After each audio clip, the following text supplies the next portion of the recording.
Léa Moscona. Radio J. Et à 7h40 sur Radio J, bienvenue à vous. Si vous venez de nous rejoindre dans quelques minutes, le barbier du matin, Christophe Barbier, reçoit le maire de Sarcelles, Patrick Haddad. Bonjour messieurs et bienvenue à vous. Bonjour Léa. Mais avant, bien sûr, c'est le billet de Myriam Barour. Bonjour Myriam. Ah, Barour, bonjour, mais bien sûr. Le billet de Shabbat. Nous fait chanter tous les jours. Mais j'ai envie de le chanter. Je l'ai lancé toute seule parce que je me suis dit, allez, si tu me suis pas, Elia, vous me suivez toujours pas. Allez, on va commencer. Nicolas Sarkozy condamné à 3 ans d'emprisonnement, dont 1 an ferme, qu'il pourra faire chez lui. Alors, j'ai pas fait d'études de comment on dit déjà de droit, non, de je sais pas, de politique. Non, d'architecture. Mais j'étais sûre qu'une maison, c'était pas une prison. Je sais pas, dans une maison, tu sais, t'as des WC séparés, ou alors ils sont dans la salle de bain. Mais en tout cas, ils sont pas dans la chambre. Mais autant pour moi. Moi, je suis pas architecte. Hein. Alors après, j'ai lu, non, mais il sera pas que chez lui. Il sera obligé d'avoir un bracelet. Et c'est tout. Alors, je suis pas bijoutier, mais c'est pas grave si t'as pas les boucles d'oreilles assorties, non? Enfin bon, j'y connais rien en joaillerie. Allez, soit. Alors, bracelet électronique, ok, ça veut dire tu sors pas de chez toi, ok? Bon, qui n'a jamais rêvé de répondre à chérie, tu peux aller faire les courses? Non, je peux pas. Ok, juste une baguette pour ce soir? Non plus. Ok, la poubelle, tu peux sortir la poubelle au moins? Je crois pas, chérie, faut que je reste devant Netflix.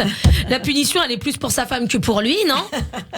Et puis en prison, t'as peur, t'es chez toi, t'as peur de qui? Ta femme, ton chien, éventuellement la belle-mère qui débarque, mais c'est le max. Tu sais, t'as pas peur quand tu fais tomber ta savonnette dans la douche. Bref, donc l'ancien président a été condamné, il a fait appel, il a été recondamné. Ensuite, il y a l'appel en cassation.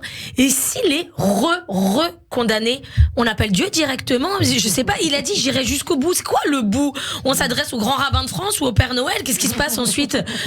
En parlant du Père Noël, j'ai entendu ma fille dire à une petite voisine qui n'existait pas. Oh mon Dieu, la gosse est rentrée chez elle en pleurs. C'est pas cette année encore qu'on sera invité à la fête des voisins. Hein. En même temps, elle avait 6 ans. 6 ans, c'est l'âge de raison. Non, c'est l'âge où les enfants comprennent que la magie n'existe pas, que c'est pas rationnel. Et ensuite, il se passe quoi dans la vie d'un enfant de 6 ans, Léa? Vous vous en rappelez? Il perd ses dents de lait. Mais oui, il perd ses dents de lait. Et là, on lui explique, après lui avoir dit que le Père Noël n'existait pas, qu'une petite souris va venir lui apporter de l'argent en échange de sa dent. Et ça, c'est plus rationnel. Voilà, ça, c'est rationnel, évidemment. Depuis quand les rongeurs sont obsédés par les mailles? Ça n'a aucun sens. En plus, pas n'importe quel rongeur. Non, les souris. Et pas toutes les souris. Non, la petite souris. C'est l'élu. C'est elle qu'on envoie faire les transactions. Autrement dit, c'est Paul Bismuth, la petite souris. Et elle a une passion pour les dents de lait. Ce qu'elle en fait, bon, ça, on n'en sait rien. En tout cas, elle est prête à payer pour ça. Et si la petite souris s'occupe de récolter les petites dents, qui récupère les grandes dents?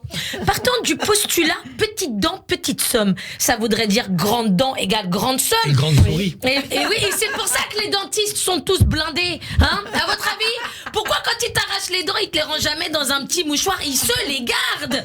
Ils les revendent un énorme mulot et c'est parti pour une villa à Monaco. Hein? Je pars au Togo dimanche.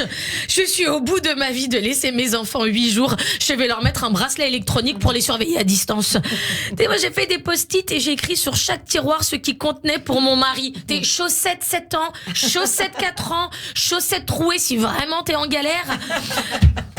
J'exagère un peu parce que mon mari partage avec moi les tâches ménagères. Mais c'est vrai que s'il m'arrive de me tromper de tiroir et de ranger le pull de la petite dans le tiroir de la grande, on est parti pour un crop top. Hein. D'ailleurs, je crois que c'est de là qu'est partie la mode des pulls au-dessus du nombril. Hein. Non, mais il me fait confiance, c'est beau, tu vois. Alors, la dernière fois, je lui ai dit, non, mais chérie, je peux me tromper. Faut que tu lises l'étiquette. S'il y a écrit 6 ans, tu mets pas Rachel qui a 3 ans et demi. Et la dernière fois, il me dit, Rachel n'a plus aucun pull. Comment je fais? Je lui dis, mais qu'est-ce que tu racontes? J'ai rangé son tiroir et hier soir, il y en avait plein. Il m'a dit, non, il y a que du 6 ans. Je fais quoi? Je lui dis, en fait, chérie, c'est à sa taille maintenant. Tu sais, ça arrive que les pulls rétrécissent à la machine.